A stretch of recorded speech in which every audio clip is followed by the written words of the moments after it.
Handicapper Steve here, handicapping the racing from Aqueduct Racetrack here on Sunday. It's the 19th of November 2023. Going to look the fifth race from Aqueduct, but before I get on to that, remember to please follow me on Twitter at HorseRacingKid5 for more selections for race courses around the world, and I mean it, around the world. Let's look at the fifth race from Aqueduct, final day of turf racing here in New York for the year, which is kind of sad. Probably the next turf race will be the day before the Wood Memorial in April, but we're going to see a lot of racing here at Aqueduct on this turf course next year, so we have to give it just a couple weeks early break, I guess.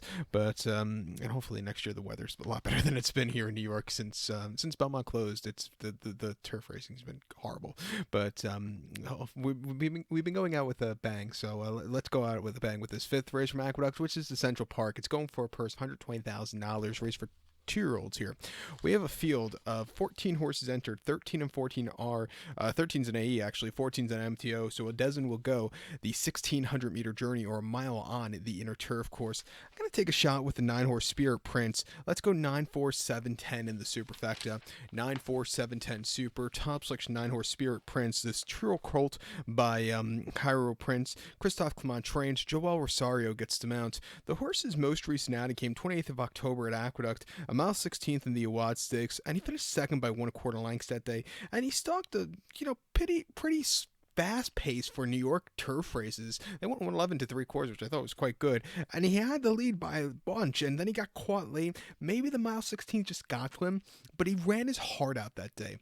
Cutting back to a mile, not the world's toughest race. That Awad came up quite tough the last a couple weeks ago with the lack of 2-year-old turf races. A lot of horses need a race, and they were all running there, it seemed. And he just couldn't keep up with those better horses, but he ran his heart out. Refreshing here, back in mile trip. I think he'd get the trip to win. Can't speak today, pardon me. Two back in the Pilgrim at Aqueduct, mile 16, 4th of October. He finished third by 1/4 lengths that day, and he set the pace again that day. He got caught late. Again, he ran his heart out there. And then the With Anticipation at Saratoga, mile 16th on a yielding side of good turf course. He finished third by 1/3 lengths. Galabrand beat the boys, really took off clear.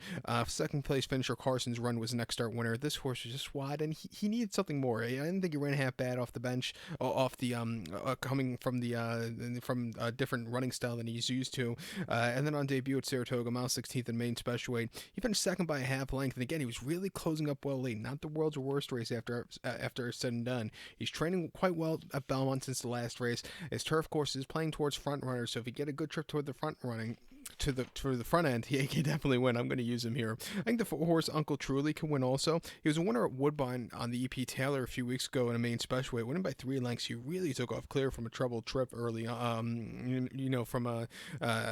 the back of the pack early on. Prior to that, he had a troubled trip early on. That came at Woodbine, a mile in the main special weight in September 9th. He finished third by 3 3/4 lengths, and he just couldn't really get there late. He had a little bit too much ground to gain. But since the last race, he's been training quite well in the Tapeta Turfway. Coming here 4-1, another horse that looks like he could be forwardly paced. I'll use him on the ticket. But to recount my selection for the fifth from Aqueduct now, it's the Central Park. Gonna take the 9-horse Spirit Prince. Give kudos to the 4-horse Uncle Truly. 9-4-7-10 super. 9-4 in our multi-race. So good luck to all, and please follow me on Twitter at HorseRacingKid5. Good luck, everybody.